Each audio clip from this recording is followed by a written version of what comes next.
On the morning of January 11th, 1982, a friend let himself into a beautiful house in Beverly Hills, the kind of house Errol Flynn used to own. Inside on a bed lay the man who had made America laugh for 17 straight years. He was 55 years old. He was naked. And on the nightstand beside him sat two small brown bottles, one full, one open. The coroner who examined his body would later say something that has haunted his fans for over 4 decades. He said that this 55-year-old man had the heart of an 88-year-old. This is the story of Paul Lynde, the center square, the man who was beloved by millions while he was quietly destroying himself, and the secret he carried from a hotel room in San Francisco all the way to that final morning in Beverly Hills. If you grew up watching Hollywood Squares, if you remember sitting in your living room laughing at his snickering one-liners from that center square, then you already know Paul Lynde the entertainer. But you probably don't know Paul Lynde the man. Today we're going to walk through 3 things most people get wrong about him: the childhood that shaped him, the night in 1965 that almost ended his career, and what really happened in those final 2 years when the man who was famous for being miserable was finally trying to get sober. Paul Edward Lynde was born on June 13, 1926, in Mount Vernon, Ohio. He was the 5th of 6 children. His father, Hoy Lynde, was the local butcher, and for 2 years, the county sheriff. The other kids in town had a cruel nickname for young Paul. They called him Chicken Plucker. Paul, even as a boy, hated it.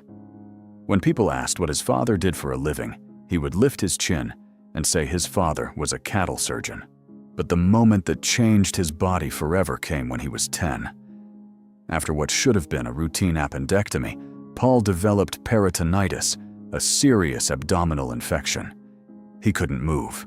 For nearly an entire year, his mother set up the dining room as his bedroom, and she fed him and fed him. By the time he could walk again, he had gained over 100 pounds. By his teenage years, Paul Lynde weighed 260 pounds. He would fight that weight in one form or another for the rest of his life. The fat kid from Ohio became the class clown because being funny was the one thing that kept the bullies at bay. By the time he reached Northwestern University, he was studying drama alongside future stars like Charlton Heston, Cloris Leachman, and Patricia Neal. After graduation, he packed up everything he owned and moved to New York City with one goal in mind. He wanted to be a serious actor, but New York didn't want a serious actor named Paul Lynde. New York wanted a comedian. His first big break came in 1952, a Broadway revue called New Faces of 1952, where he co-starred with newcomers named Eartha Kitt and Carol Lawrence. 8 years later, in 1960, he landed the role that would change everything. In the original Broadway production of Bye Bye Birdie, Paul played the bewildered father, Harry McAfee, opposite a young Dick Van Dyke. When the show became a film in 1963, Lynde came along with it. America had found its new favorite uncle. They just didn't know that Paul Lynde would never feel like one. In 1966, a brand new game show debuted on NBC called The Hollywood Squares. The premise was simple. 9 celebrities sat in a giant tic-tac-toe board, and contestants tried to figure out which one was telling the truth. Paul Lynde wasn't on the show at first, but when he was finally invited as a guest panelist, something extraordinary happened. The audience couldn't get enough of him. By 1968, the producers had given him the most coveted seat in television, the center square. Because of how the game was played, the center square was guaranteed to be called on at least once every round. Paul would appear on Hollywood Squares 1,083 times. He won 3 Daytime Emmy nominations. Mel Brooks once said Paul Lynde could get a laugh by reading the phone book. Here's a story most people have never heard. One afternoon during a taping in Los Angeles, an earthquake hit. The other panelists scrambled. Some ducked under their desks. Some ran for the exits. Paul Lynde just sat there in the center square, tapping his fingers, and asked one question. Are we going to finish the show? There was a rumor going around NBC that Paul stayed in the center square because he was afraid of earthquakes, and the center was the safest spot on the set. But the people who knew him said it had nothing to do with earthquakes. The center square was the only place where Paul Lynde felt completely in control. But the man at the center of America's living room was hiding something. Paul Lynde was gay. In the 1960s and 70s, that was something a man in his position simply could not say out loud. He once explained his lifelong bachelorhood to fans this way. He said his high school sweetheart had broken his heart, and he was still too hurt to give other women a chance. The truth was very different. On screen, Paul made his sexuality the joke, his snickering delivery, his double entendres, his snide little asides. He pushed against the limits of 1970s television in a way that today we recognize as remarkable bravery. But when the cameras turned off, that wit became something else. The producers Peter Marshall and Kay Ballard, who knew him for years, both confirmed the same thing. When Paul Lynde was sober, he was one of the funniest men alive. When he was drunk, he became cruel. He became violent. He would lash out at his closest friends. And by the mid-1960s, Paul Lynde was drunk most of the time. On the afternoon of July 17, 1965, Paul Lynde flew from Los Angeles to San Francisco. He had just signed an enormous deal with ABC, a brand new sitcom that would put him at the absolute center of American television. To celebrate, he flew up the coast for a weekend.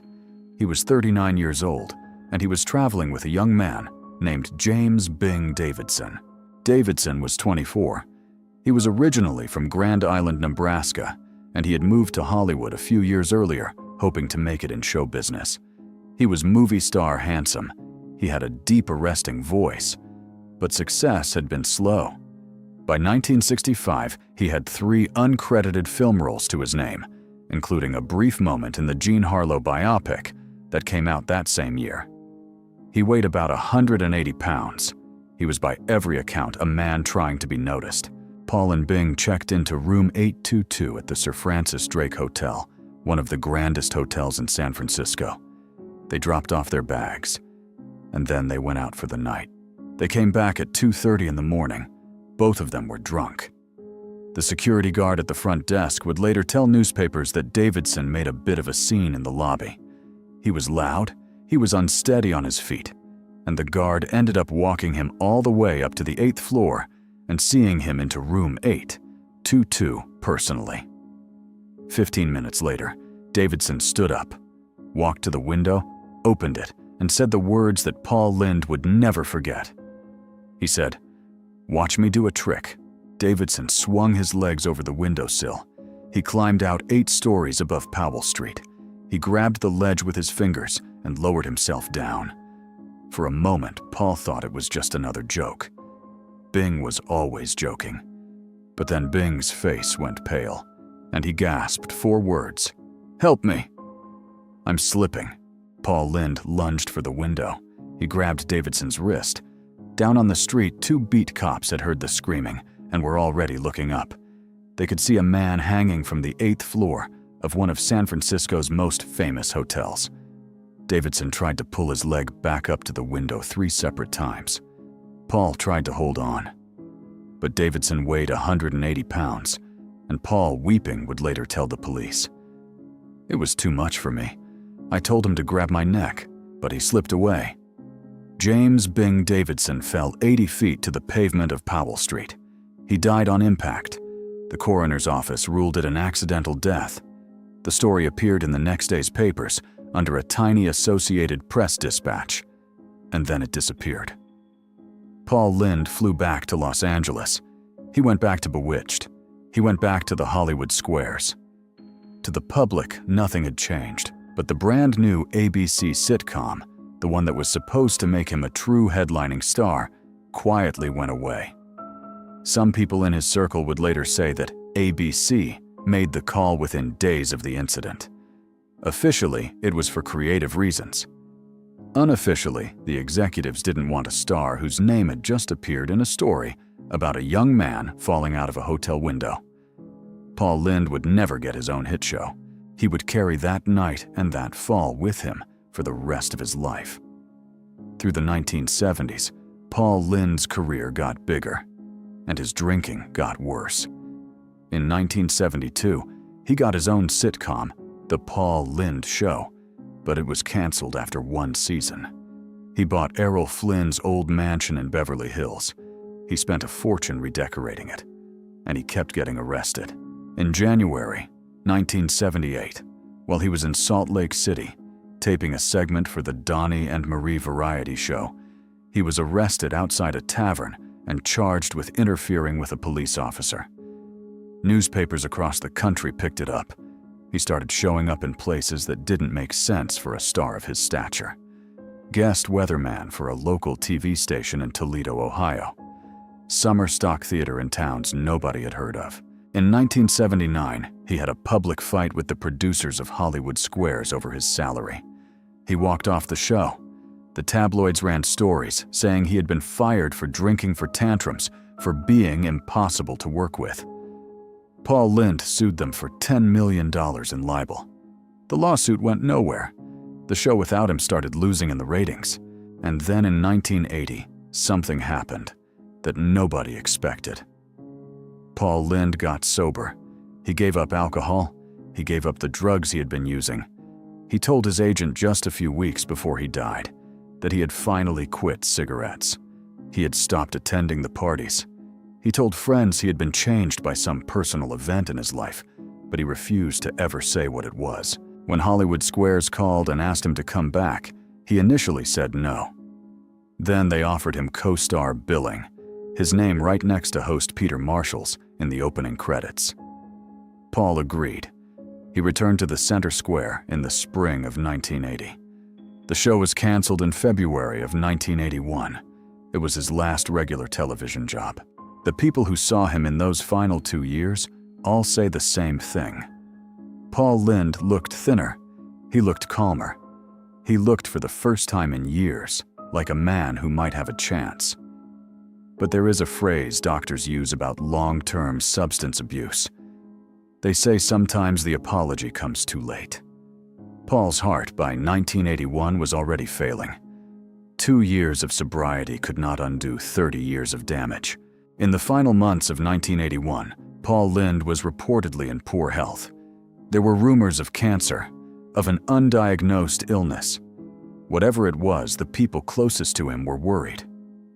On the evening of January 9, 1982, Paul was supposed to attend a friend's birthday party. He didn't show up. He didn't call. The next morning, when he still wasn't answering his phone, a friend went to his house in Beverly Hills. What that friend found inside that house has been the subject of speculation for 43 years. Paul was in his bed. He was naked. On the nightstand were 2 small brown bottles of amyl nitrite, what people in those days called poppers. One was open. One was full. The tabloids had a field day. There were stories of a male hustler, stories of a robbery gone wrong, stories that the death wasn't an accident at all. But the medical examiner's report, when it finally came back, was straightforward. The official cause of death was a massive heart attack, cardiac arrest brought on by years of extreme physical stress on his body. The toxicology report did show trace amounts of those stimulants, but the real damage had been done long before that night. Decades of drinking, decades of smoking, decades of weight that came and went and came back. The coroner, who had seen thousands of bodies in his career, said one final thing. He said that Paul Lynde, at 55 years old, had the heart of an 88-year-old man. Paul Lynde was cremated. His funeral was small, closer friends only. His name slowly disappeared from American living rooms. But something strange started happening in the years after his death. His one-liners, those snickering, snide little quips from the center square, started showing up everywhere. On bumper stickers, in stand-up routines, in drag shows, A whole generation of comedians who had grown up watching him after school started openly saying that Paul Lynde had taught them how to be funny. In 1976, the American Guild of Variety Artists named him the funniest man of the year. When he went up to accept the award, he turned around, walked over to the host of the ceremony, Jackie Gleason, and handed the trophy to him instead. He said Jackie was the funniest man who ever lived. That was Paul Lynde, the most savage tongue in television, the most generous heart at the table. A man who spent his entire adult life making the world laugh while quietly hating the man he saw in the mirror. The real tragedy of Paul Lynde isn't how he died.